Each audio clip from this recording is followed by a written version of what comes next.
श्री गणेश दत्त गुरुभ्यो नमः.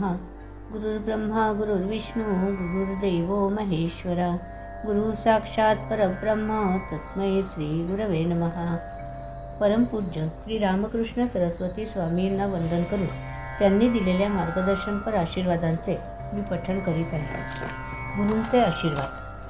परमार्थातील अधिकारी पुरुषच आशीर्वाद देऊ शकतात. अशा पुरुषांच्या आशीर्वादाने लवकर प्रगती होते.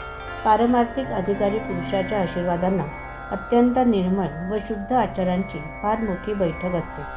व्यावहारिक जीवनात आपण पाहतोच की जर आपल्याला एखाद्या मंत्र्याचा किंवा नोकरीत साहेबांचा पाठिंबा किंवा आशीर्वाद नसेल तर मन नेहमीच साशंक व भयग्रस्त राहते. सत्पुरुषांच्या आशीर्वादाने मन निसंशय होण्यात व निर्भयता येण्यास निश्चित मदत होते. आपल्या दैवात काय काय वाढून ठेवले आहे याची आपल्याला कल्पना नसते. सत्पुरुषांचा आश्रय मिळाल्यावर व त्यांचा आशीर्वाद मिळाल्यावर ते आपल्याला शक्ती पण देतात. ही शक्ती नेहमी विधायक कार्य करण्यास प्रवृत्त करून चुकीच्या मार्गावर जाण्यापासून परावृत्त करते. सत्पुरुष हे जन्मालाच यावे लागतात व शिष्य हा तयार व्हावा लागतो. भक्तांचे साधकांचे कर्तव्य म्हणजे अशा आशीर्वादाचे नेहमी स्मरण ठेवणे. नुसत्या स्मरणाने भक्ताला चालना मिळते, त्याची कामे होतात. आपल्या गुरूंना शिवसमान पाहणे अशी जेव्हा भक्तांची भावना दृढ होते त्यावेळी आपले कल्याण होईल यात शंका नाही. असा उत्तम भाव आपण ठेवावा, तरच ती शक्ती आपल्याबरोबर येते. उत्तम विचार सुचत नसतील, मन नेहमी अस्थिर असेल तर हे उघड आहे की आपल्यात काहीतरी दोष आहे.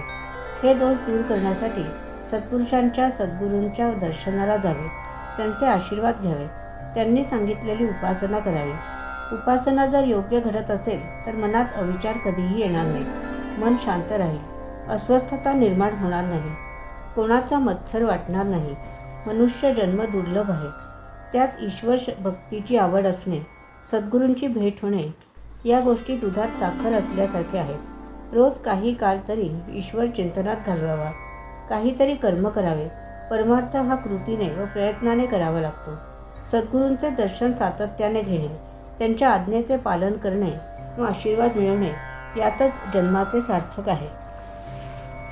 दैनंदिन साधनेसाठीतील आजच्या या भागाचे पठण परमपूज्य श्री गुरुदेवांच्या चरणी सादर अर्पण.